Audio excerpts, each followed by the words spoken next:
Wanna talk? So let's talk. Here. Talk. You wanna talk? You gotta talk, you need to talk. News talk. I talk, you talk to Solomon. I talk, you talk to Solomon. Yeah, let's talk to Solomon. Talk to Solomon. You gotta talk. Welcome back. It's Talk to Solomon. Dr. Alan Keyes is our guest of honor. We have Brent Johnson of Somewhere south. It's Somewhere south of the radio. What is it now, Brent? freedomradio.us. All right. And we have Chief Steve. Brent, you had a thought that you want to get out, please.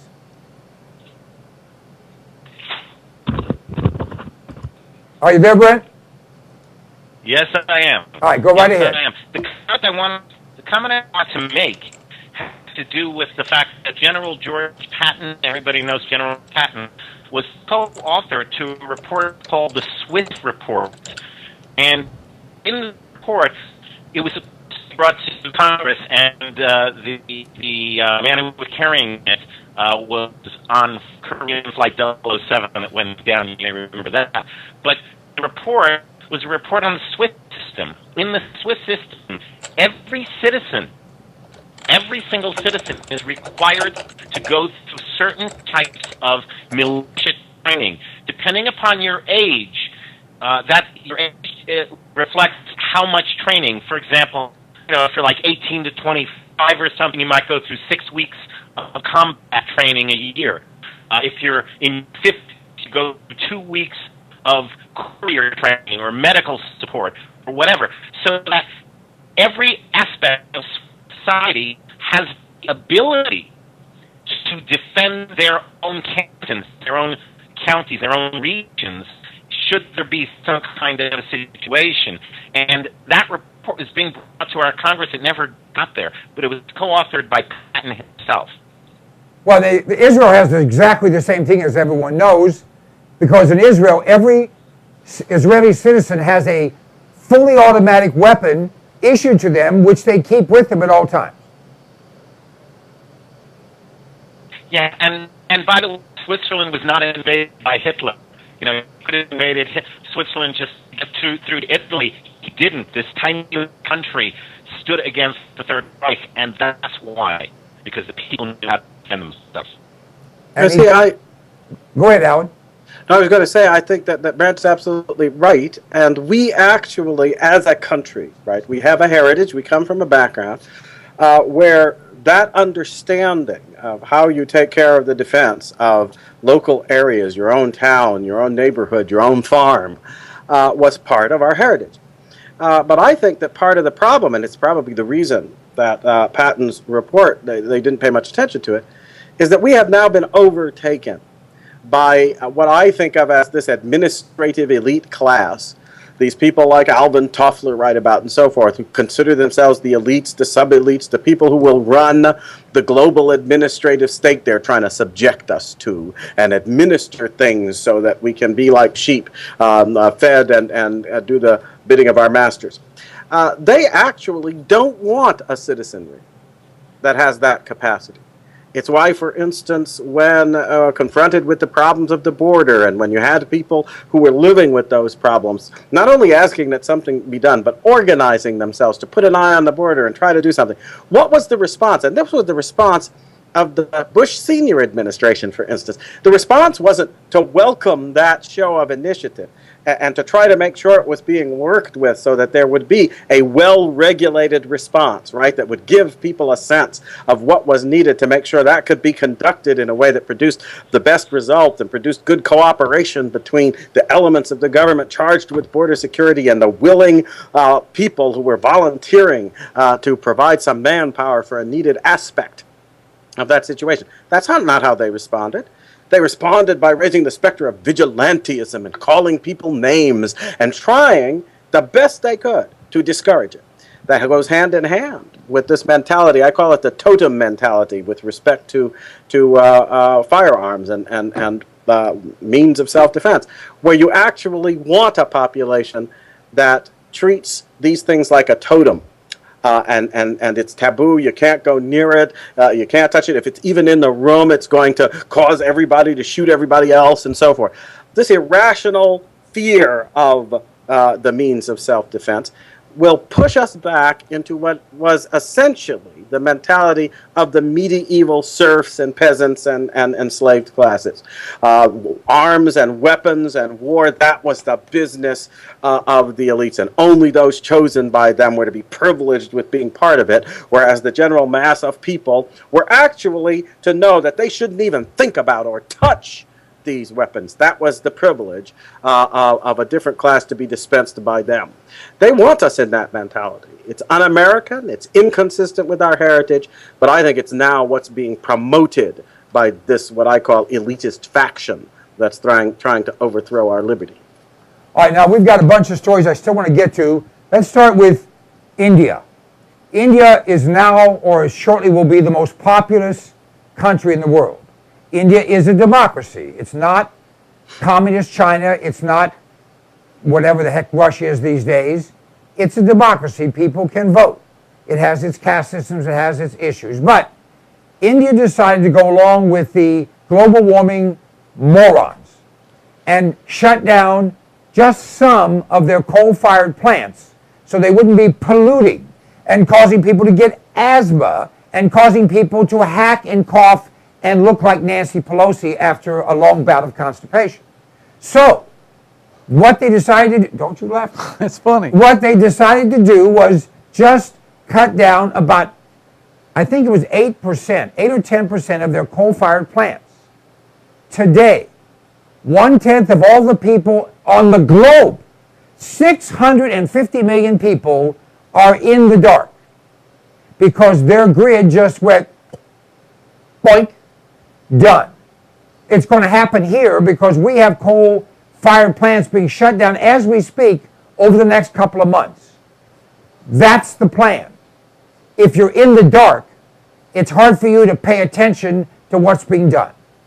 Now, man-made global warming is the equivalent of the tooth fairy. Although the tooth fairy has some merit, man-made global warming has none. It's totally bogus, totally made up. I'll start with you, Brett. Well, you're right. It is totally bogus. It's totally made up. There is absolutely no empirical evidence to support the principle that human beings, by virtue of their carbon footprints and their industrial activity, are causing the Earth to get warmer. And since there is empirical evidence of that, it means that it's become a political issue. And I believe, as everyone on this panel has said so far, that this is about control. This is about ways to control the people, to essentially dictate how the people will live. It's a very simple way, but as far as I know, it's the only way to overcome the propaganda of global warming. Think of propaganda like hypnotism. It's very, very similar, that you hypnotize people into believing that guns are bad, and believing that people are making global warming, and all that stuff. The way you overcome, I actually studied hypnosis for a while, the way you overcome hypnosis is by being conscious and aware. The great hypnotist will fail if the subject is unwilling to be hypnotized. By the same token, if you're unwilling to just believe what you're being told without empirical evidence to prove it's true, if you're unwilling to believe what you're being told, you will not become subject to the mass hypnosis of the propaganda of global warming or whatever other issue is being promulgated. Well said. Alan. Well, I think that Brett's point is very well taken, and sadly, however, we are in the midst of a time when I think that kind of mesmerizing approach to the people of this country with global warming, with a whole range of other things, is the very essence of what these people now believe politics is all about. There's almost nothing else to it now. except that you come up with the fabrications that are needed in order to manipulate people, and you mesmerize them by repeating these fabrications to them and trying to dull their sensibilities with information overload and entertainment overload that leads them to no longer have any discriminating awareness in terms of making discerning judgments about what's coming at them. I think this is being purposefully done. It's a kind of sophisticated version of the bread and circuses that kept the Roman people in line, only it's a vast combination of possibilities with our entertainment, our internet, our video games, our people wallowing in this and that kind of immediate pleasure and gratification, all distracting them from what's really going on and making them susceptible, I think, to believing these fabrications. Final point. Case in point, I think, would be the so-called choice we have in 2012. You do realize that in order to support either of these guys, you have to be willing totally to dismiss all evidence as to who they are. I went through years, starting in 2004 when I was first introduced to this character, trying to get people to focus on the facts about Barack Obama that clearly showed that this was a guy who was anti-American, that he was a communist, that he was interested in consolidating power for his little socialist purposes, that he was an exploiter of racism, that he was a killer of innocent babes in the womb with no moral conscience, who had abandoned the basic principles of the country. Was anybody listening? Nah. And even to this day, you have a large number of people will look at all these things in evidence that suggest that he has no good purpose in mind whatsoever for them or this country. And they will still act like this is just a regular fellow and we should treat this like another political choice. And then don't even get me started on what is required to believe that Mitt Romney is a pro-life, pro-family conservative when every last fact about his record in Massachusetts and his record of policy contradicts that from day one. His mouth moves one way and his actions move entirely and consistently the other, but we're not to look at that. In either case, the only way that you're going to be content with this kind of a choice is to be mesmerized, to be willing to shut down your discerning faculties and accept several impossible things before, during, and after breakfast, lunch, and dinner. It makes no sense, but it's what's being done. And I think the only hope we really have if we of turning this situation around is literally, and I don't mean this in the sense that everybody's asleep, they've got to wake up. We have got to reawaken the critical faculties that were once identified with being an American. The shrewdness of the Yankee traders that were famous at the end of the 19th century, the common sense of people you weren't going to fool 3 times before breakfast because they got up in the dark and already had good eyes to see you coming. That was part of the ethos of America, and you were ridiculed if you lacked the ability to adjust your behavior to facts and circumstances so that you could serve your own interest and not be snookered. It's almost as if we're now a people who take pride in being gullible and stupid and foolish and fooled, even by folks who are supposed to be representing us and who are now doing everything possible to make it clear they mean to be our masters. So I agree with Brad. I think that's what's going on. And the only remedy, you got to wake up. You've got to start using the faculties you have and remembering that that use was the pride of our heritage at one time. And we need to get back to it and start being ashamed of what we are letting ourselves become. Chief? You know, Alan mentioned a lot of topics here. I wish we had more time to discuss all of that. But I just want to pick, we're going to be stuck with candidates in November, whether we really like them or not. But the important thing is that we set the agenda. So it's important that we get a Republican majority in the House and the Senate and the White House so we can set the agenda. And then all of those elected Republicans, we must hold their feet to the coal fire and make sure that they do their job and get the job done and get these regulations repealed, these wrong laws repealed, and get on the right track here. And so earlier Brenda made an analogy with a lion and a lion tamer and the chair and the whip. I'd like to just talk about that for a second real quick. But my picture was of a circus with the lion, the lion tamer, and then us in the audience. And I think what we like to do, we wanted to elect politicians as the lion tamers to go tame that that government, which is the lion. But now we're going to all have to learn how to use that whip and chair so we can tame the politician and make sure that the politician is constantly taming that lion every minute of every day. Well, see, I think that the one problem, because you're exactly right, but the one problem I see is that the first thing we're going to have to do is realize that the chair and the whip have been used to tame us, and that we're not going to hold anybody's feet to the fire as long as they're convinced that that chair and that whip cow us and make us afraid. And I'm sorry, what's going on right now convinces them that they have the whip hand, that they can gull the American people into doing and accepting anything they please. And so no matter how we bluster and how we threaten, we'll be like King Lear in the play. You know, I don't know what I'll do, but I'm going to do this and I'm going to do that. And he had given up the power to do anything. Well, Alan, I'm going to take exception with you for a second. We need to show them. Alan, hold on one second. Show them. Hold on one second, because Brent made the point, and I'm going to let Brent get in here and make it again. Go ahead, Brent. Yeah, Alan, you're right. But we need to, we need to show them that what they believe about us is not the case, that we are the lion tamers, that we have been remiss in our duty, but we are taking up our rightful duty to put them in their place. But you're right, we have to show them that. We can't just bluster and say, oh, you know, this is a free country and it's our country, we're the bosses. We have to actually do it.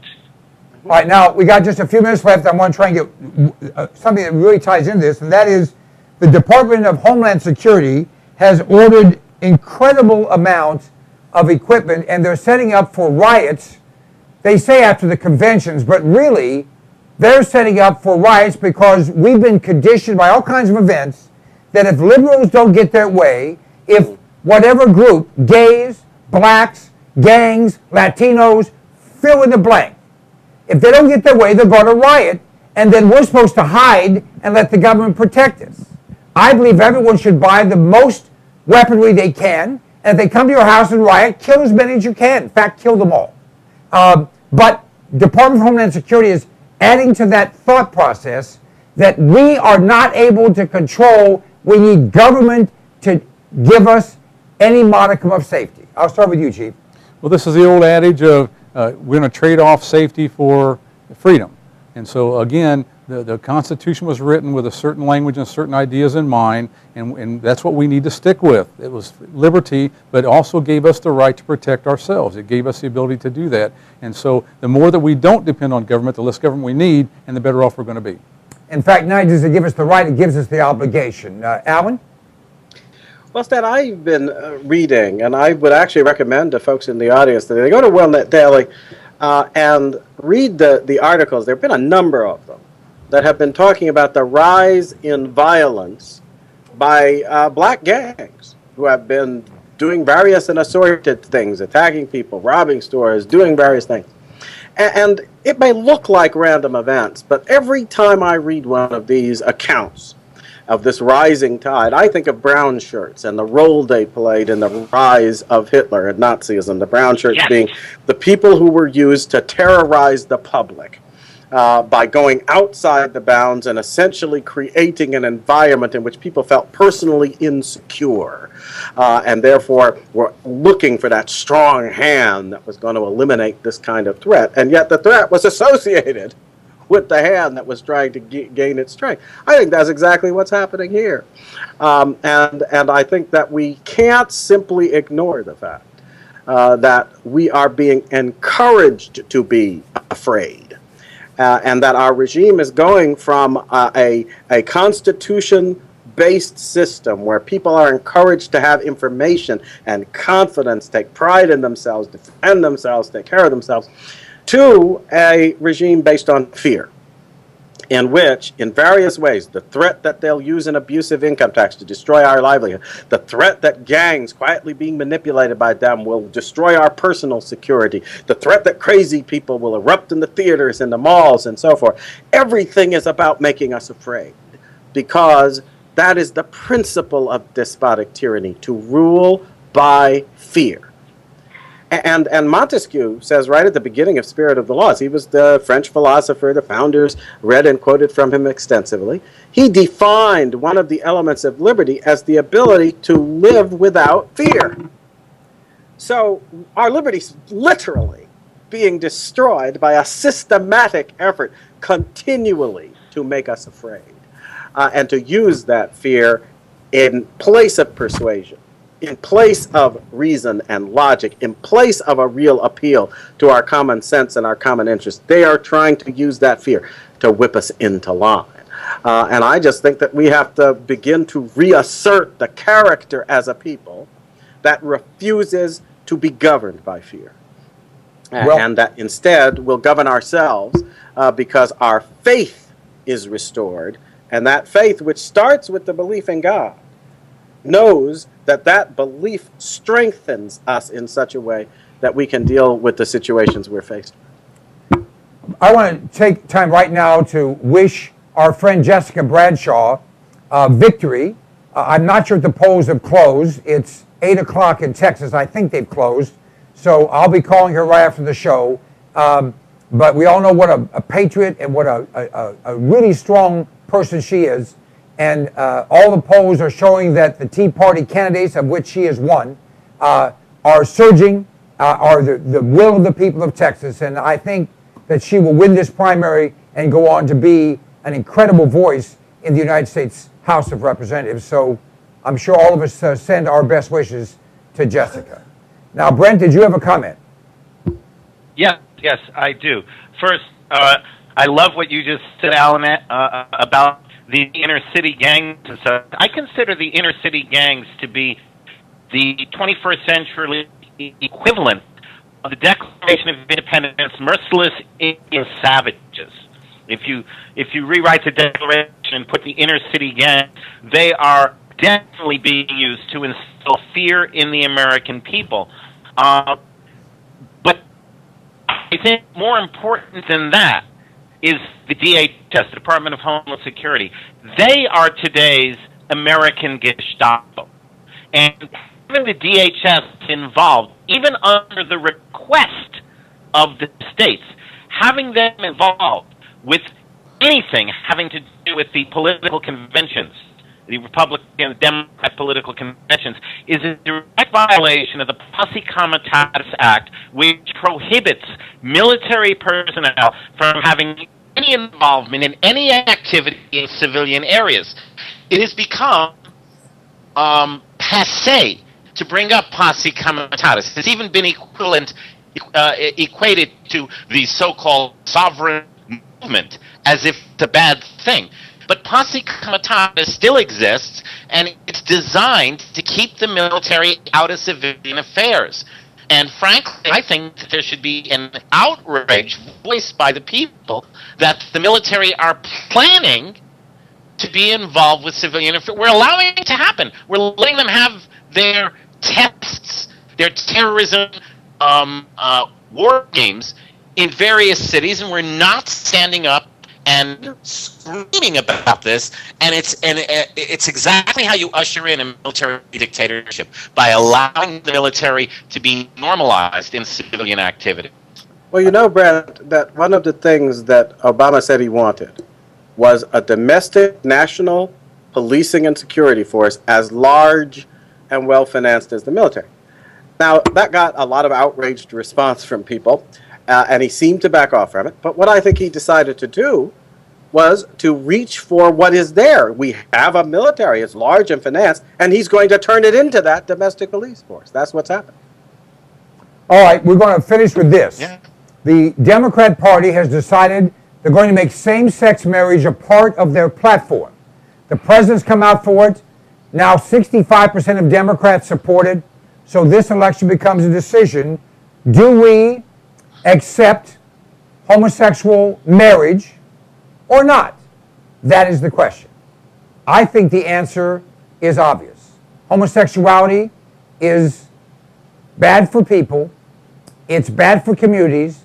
It's bad for countries. It's bad for the world. It has no redeeming features whatsoever. I wish no harm on any human being, but that doesn't mean I want them to go swimming with sharks. I think this issue will be a deal killer for Barack Obama and the Democrat Party, and I think we'll see many Democrat candidates distancing themselves from it. I'm going to ask Alan last, because once he's done talking, we'll be out of time. Chief. No, just this is going to be a downfall for the Democrat Party, and also, but remember this: the key is not about homosexual marriage. The key for them is how to disrupt American law, the Constitution, and the American family and the American way of life.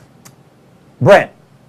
Well said, Stephen. By the way, I acknowledge both you, Stephen, and you, Stan, for correctly calling it the Democrat Party, not the Democratic Party, which is how propagandists refer to it.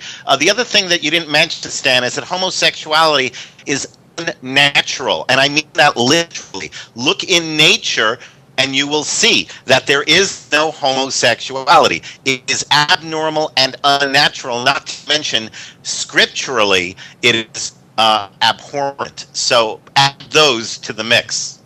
Dr. Keyes. Well, sadly, Stan, this is one of those times when I think you're wrong about how decisive this issue is going to be, because we have a choice between a Democrat platform that will openly state the commitment to homosexual marriage and promise that they will openly do it and so forth and so on. That's what they're saying, and that's who Obama has become. And on the Republican side, we have somebody who, by his record, has already been there.